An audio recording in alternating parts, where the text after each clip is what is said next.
10 વાગી ગયા છે. Good morning. કેમ છો તમે બધા? આઈ હોપ બધા મજામાં હશો. તો બસ હવે ઘરના કામકાજ જે રેગ્યુલર હોય છે બધા ડન થઈ ગયા છે અને રસોઈ બનાવવાની થોડી તૈયારીઓ હવે સ્ટાર્ટ કરવાની છે. આજે કંઈ કર્યું નથી તો વિચારીએ છીએ શું બનાવીશું. તો ચલો આપણે અક્ષયને જ પૂછી લઈએ શું બનાવીએ આજે જમવામાં. ખાવાનું બનાવો જે બનાવો બનાવો. હું તો મારું અલગ બનાવીશ.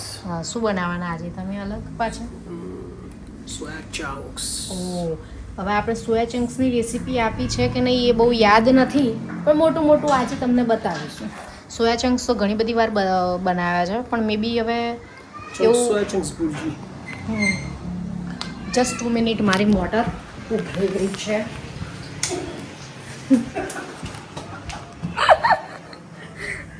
વાય કેમ હશે એક્સપ્રેસ ગાડી આમ જોઈને આવતી રહે.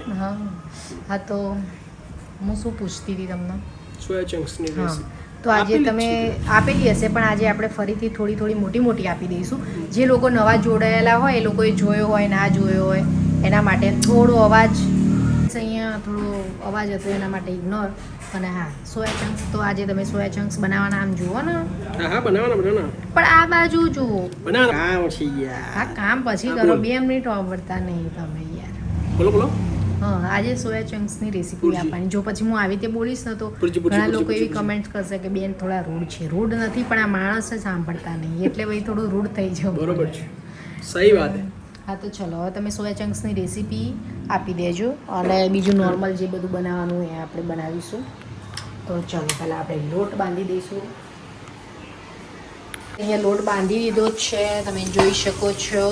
અને અહીંયા શાક બની ગયું છે. શાક શેનું છે? ભીંડાનું છે શાક. અને આજે લોટ તો થોડો જ બાંધ્યો છે કારણ કે આજે સાથે અમે રોટલા પણ બનાવવાના છીએ. અને આ જો સોયા ચંક્સ ધોઈ રહ્યા છે. અને આજે બનાવવાના છે ખુદ પોતે અક્ષય પટેલ. કેવી રીતે બનાવો છો તમે? રેસીપી આપી દેશો ફટાફટ. કશું નહીં, બોઇલ વોશ કરીને બોઇલ કરી દેવાનું. બોઇલ કરી પછી એની ગ્રેવી કરી દેવાની. ગ્રેવી કરો કે મેશ કરો, જે કરવું હોય. અને સાઈડમાં તેલ. તમે ધોયા કેમ? આમ તો ધોતા નહીં આપણે. એનો પણ આ વખત ધોયા મેં. સાઈડમાં પછી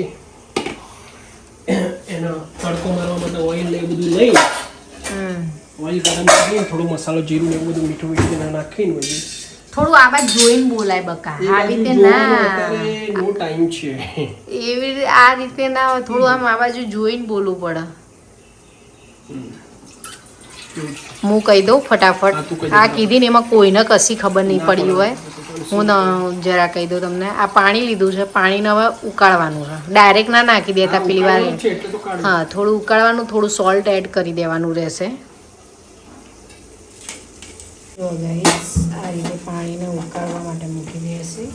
અહીંયા આ વખત ધોયા છે, બાકી આમ ધોતા નથી. અને આમાં થોડું ઉકળે ને પાણી, એના પછી સોલ્ટ એડ કરી અને પછી ડાયરેક્ટ કાઢ્યા સોયા ચંક્સ એડ કરી દેવાના. ત્યાં સુધી બીજું શું કરવાનું? ત્યાં સુધી ઓનિયન રેડી કરી દેવાનું. ઓનિયન અને ચીલી, મતલબ ગ્રીન ચીલી પણ એડ કરી શકાય. કોઈ શું કહેવાય, જે રીતે સ્પાઈસી લસણ. હા, લસણ પણ એડ કરી શકાય. હે ને? હા, એટલે આ મારી ટ્રીક છે. પણ હવે આજે રસોયા ચેન્જ થઈ ગયા છે સોયા ચંક્સ બનાવવા માટેના, એટલે એ લોકો લસણ એડ નહીં કરે. એ લોકો મીન્સ કે અક્ષય પટેલ લસણ એડ નહીં કરે. લસણ હા, કરવાના છો આજે? નથી કર્યું તો ખાલી જુઓ તો લસણ એડ નહીં કરવાનું, ખાલી ડુંગળી એડ કરશે. અને ડુંગળી થોડી વધારે કરે છે, મને થોડી ઓછી ગમે છે એટલે હા, ડુંગળી થોડી વધારે કરશે. અને तो जी गाइस हो चुका है सब रेडी. देख लो इधर ऑनियन कट करके रख दिए अभी, और ये लहसुन की कलियां भी रख दिए रेडी करके. अब इसमें से हम इसको चॉप करेंगे चॉपर से. और इधर अपना चंक्स बॉईल हो रहा है. और इधर क्या बन रहा है? रोटी बन रही है. क्या बन रहा है पब्लिक? रोटी के साथ क्या खाने वाले हो? बताई દીધું. और हम खाएंगे सोया चंक्स की भुर्जी. तो रेडी करते हैं अभी, ग्राइंड कर देते, चॉप कर देते हैं, बाद में दिखाते हैं. તો જો ફ્રેન્ડ્સ, અહીંયા સોયા ચંક્સ બની ગયા છે. આપણી રીતના નથી બનાવ્યા એટલે થોડા એવા હશે. કીધું એ રીતે સલાહ સૂચન ના માની એટલે પછી આપણે બોલવાનું નહીં. અને હવે જો બહુ ટાઈમ પછી મેં રોટલા બનાવ્યા છે ને હવે સક્સેસ એકવાર બનાવ્યા હતા પણ નકશાવાળા થયા હતા બોકસ એના પછી હવે આ ફરીથી બનાવ્યા છે. આ સેકન્ડ ટાઈમ બનાવ્યા. પહેલી વાર બનાવ્યા હતા અરે સારા બન્યા હતા. આ ફરીથી બનાવ્યા તો તમને બતાવી દીધા કે હવે ફાઇનલી થોડા રોટલા આવડી ગયા છે. તો હવે થોડા ટાઈમમાં સારા એવા પણ આવડી જશે.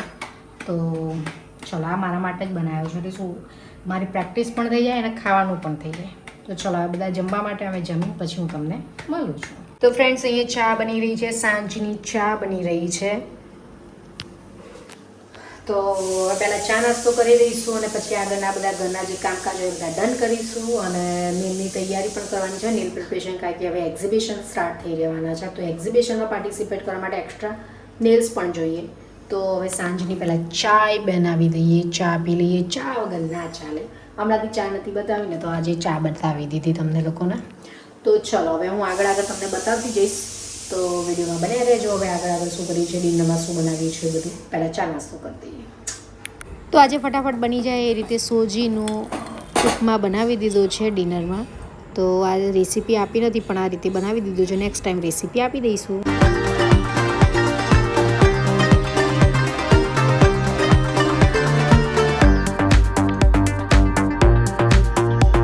ગુડ મોર્નિંગ, કેમ છો તમે બધા? આઈ હોપ બધા મજામાં હશો. તો સરસ મજાની સવાર થઈ ગઈ છે. મતલબ અડધી સવાર પૂરી થઈ ગઈ છે અને બહારનું વેધર તમને દેખાતું જ હશે. આવું છે. ઘરનું કામકાજ ડન થઈ ગયું છે. હા, તમને બતાવું મારું મની પ્લાન્ટ. હવે જેમ જેમ ગ્રો થશે એમ તમને હું બતાવતી જઈશ. તો જો અહીંયા નવા થોડા ફૂટ્યા છે અને ગ્રોમાં આટલાથી આટલા સુધી ગઈ છે બસ. અને વેધર આજે છે તડકાનું. તમારા ત્યાં કેવું વેધર છે એ જરા કમેન્ટ્સ કરજો. જો કે આગાહી છે પણ વરસાદ આવ્યો નથી. હવે આવે તો ખબર નથી. અને ફ્રેન્ડ્સ આજે છે 15 જુલાઈ. તો 15 જુલાઈએ કેટલાય 2-3 દિવસથી ફીડમાં, ઇન્સ્ટાગ્રામમાં અને બધે યુટ્યુબમાં અને બધે જ એવા ન્યૂઝ આવતા હતા કે 15 જુલાઈ આખું ભારત બંધ રહેવાનું છે.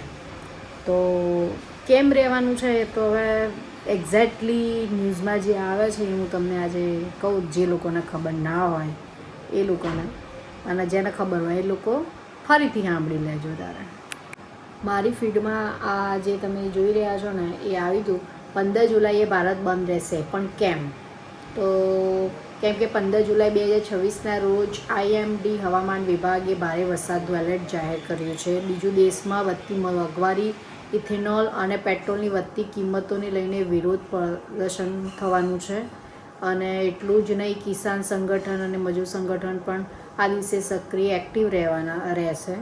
આ બધા નિયમો બધા છે એના લીધે આખું ભારત બંધ રહેવાનું છે. તો જોઈએ આજે 15 તારીખ છે, હજી તો બહાર નીકળ્યા નહીં. ભારત બંધ મતલબ અમારા આજુબાજુના એરિયામાં બધું બંધ છે કે નહીં એ બહુ ખબર નથી. પણ આજે એ રીતના ન્યૂઝ છે કે 15 જુલાઈ 2026 આખું ભારત બંધ રહેવાનું છે. તો ચલો વિડીયોમાં બને રહેજો. આજે હું તમને શરૂઆત થઈ ગઈ છે વિડીયોની. તો આજે હું તમને જે બધા નેલ્સ ઓલરેડી રેડી કરી દીધા છે નવરાત્રિના એ બધા પેકિંગ સાથેનું બધું ડન કરીને પ્રાઇસ સાથે હું તમને આજે કહીશ. અને હવે રસોઈમાં શું બનાવવાનું છે તો આજે સિમ્પલ અડદની દાળ બનાવવાની છે. તો હું તમને આગળ બતાવતી જઈશ. તો વિડીયોમાં બને રહેજો. તો ફ્રેન્ડ્સ અત્યારે વાગી ગયા છે 8. એકચ્યુઅલી વિડીયોનો અહીંયા એન્ડ કરવાનો ટાઈમ થઈ ગયો છે. પણ વિડીયોમાં બસ આજના દિવસમાં બહુ કંઈ ખાસ બતાવ્યું નહોતું કારણ કે મારે ઇમરજન્સીમાં થોડા પ્રેસન્સ નેલ્સના ઓર્ડર હતા એટલા માટે હું વિડીયો શૂટ કરી નથી શકી. પણ મેં જે તમને કહ્યું હતું કે પેકિંગ થયેલા જે મારા નવરાત્રિ નેલ્સ છે એ હું તમને બતાવીશ. તો ચલો અત્યારે હું તમને બતાવી દઉં છું કે નવરાત્રિ નેલ્સ. તો જો આ ફર્સ્ટ ડિઝાઇન એકચ્યુઅલી મેં તમને બતાવી દીધેલી છે પણ અત્યારે પેકેજિંગમાં બતાવું છું. આ આઈ થિંક નથી બતાવેલી. તો આ સેકન્ડ ડિઝાઇન, આ થર્ડ, બધા નવરાત્રિ નેલ્સ છે.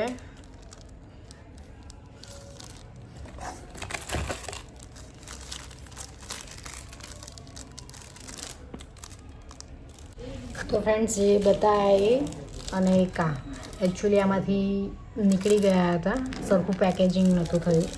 તો આ રીતના છે અને આની સાથે કીટ પણ આવશે. મેં જે લોકો મારા પહેલાંથી વિડીયો જોતા હશે ને એ લોકોને ખબર જ હશે કે આની સાથે કીટ પણ આવશે. પાછળ ગ્લ્યુ જોતો હશે તો ગ્લ્યુ એક્સ્ટ્રા તમારે લેવો પડશે. ડબલ ટેપ ગ્લ્યુ આવશે. એના સિવાય ફાઇલર આવશે, પુશર આવશે. આટલી વસ્તુઓ આવશે અને ગ્લુ એક્સ્ટ્રા જોતો હોય લિક્વિડ ગ્લુ તો પણ એ પણ અમે પ્રોવાઈડ કરીએ છીએ. તો આ બધા જે તમે જોઈ રહ્યા છો એ નવરાત્રિ નેલ્સ છે અને હજી નવી નવી વેરાયટીઓ તમને જોવા મળશે. અત્યારે હું જે તમને કહ્યું કે બિઝી હતી તો એ બધા ઓર્ડર ડન કરી દીધું, પેક કરી દીધા છે અને આ બધી પ્રિપરેશન કરી દીધી છે. સાઇઝ ને ફાઇલિંગ બફિંગ ને બધું કરીને રેડી કરીને મૂક્યા છે. હવે નેક્સ્ટ એની તૈયારી કરીશ પણ એ હવે કાલે કરીશું. તો એટલા માટે આજે વિડીયોનો બહુ કંઈ ખાસ કંઈ બહુ લેવાયું નથી. તો બસ આ નેલ્સ છે. કોઈને ઓર્ડર કરવા હોય તો કરી શકે છે, કમેન્ટ્સ કરી શકે છે. તમે જોઈ શકો છો એટલા મસ્ત મસ્ત નેલ્સ છે. તો અને કોઈને બલ્ક ઓર્ડરમાં લેવા હોય તો બલ્ક ઓર્ડર પણ કરી શકે છે અમને. તો એની પ્રાઇસ થોડી અલગ થઈ જશે અને બલ્ક ઓર્ડરની પ્રાઇસ હું તમને કહી દઉં ને તો 250 સારામાં સારી જે ડિઝાઇન હોય છે, જે મટીરિયલ ને જે ડિઝાઇન હેવી આર્ટ હોય છે ને 250 થી 300ની વચ્ચે પ્રેસન્સમાં બલ્ક ઓર્ડરમાં મળી રહેશે. બાકી જનરલી પ્રાઇસ થોડી કોસ્ટલી પડે, મતલબ બલ્ક ઓર્ડરની કમ્પેરિઝનમાં. તો આ રીતનું છે. તો કોઈને લેવા હોય તો કમેન્ટ્સ કરજો. આપણું આ રેડી થઈ ગયું છે પાર્સલ. તો બસ આવું બધું છે અને કાલે છે રથયાત્રા. તો બસ કાલનું કંઈક સારું હશે તો જોતા રહેજો. અને એકચ્યુઅલી આ જે માર્કેટ અમારા ત્યાં તો થોડું ખુલ્લું હતું, એવું બંધનું એલાઉન હતું પણ થોડું ખુલ્લું હતું એવું હતું. બહુ અમે ખાસ બહાર ગયા નહોતા. હવે અક્ષય પટેલ આવી ગયા છે. શું બાનું માર્કેટ કેવું છે? કેમ જોયું નહીં તમે? આવી ગયા છે. મંદિરથી આવ્યા પણ મંદિરની આજુબાજુમાં દુકાનો હશે ને. એવું લોકલ તો એક બે ખુલ્લી હોય, એવું હવે પ્રોપર તમે બજારમાં જો તો જ ખબર પડે. અને આ તમે જોઈ શકો છો ને લુક હવે નવું આવી ગયું છે. બહુ ટાઈમ પછી જોયા છે. હમણાં 2-3 વિડીયોમાં બહુ ઓછા જોવા મળે છે. હેર બે લાંબા કરી દીધા છે એટલે લુક બદલાઈ જાય ને. કાલે છે રથયાત્રા. તો કાલનો પ્રોગ્રામ શું છે? કાલનો પ્રોગ્રામ કશું નહીં, રથયાત્રા આવે એટલે એકચ્યુઅલી રથયાત્રા આવે ને એટલે વરસાદ પડે. તમને ખબર છે? જેને બધાને લગભગ ખબર જ હશે. જેને ખબર ના હોય ને એને ખાસ કે રથયાત્રા જે દિવસ હોય ને ભલે ગમે તેવો તડકો હોય, ગમે તેવો વરસાદ તો પડે ને પડે જ. તો ચલો હવે રસોઈ આજ તો કરવાની બાકી છે. 8 વાગી ગયા છે અમારે ઘડિયાળમાં. બનાવો તો પછી હવે બનાવું છું. એકચ્યુઅલી મારા પ્રેસન્સનો ઓર્ડર ને બધું પેકેજિંગ ને બધું હતું તો બતાવી દીધું. તો નવરાત્રી નેલ્સ ને એ બધું. હા, તો હવે આપણે વિડીયોનો અહીંયા જ એન્ડ કરી દઈએ છીએ. નેક્સ્ટ વિડીયોમાં મળીશું. ત્યાં સુધી બધાને બાય બાય. જય શ્રી કૃષ્ણ, જય શ્રી રામ. ને મારો વિડીયો પસંદ આવે તો લાઈક શેર સબસ્ક્રાઈબ જરૂર કરી દેજો. Bye bye. Thank you for watching. Like share subscribe. By.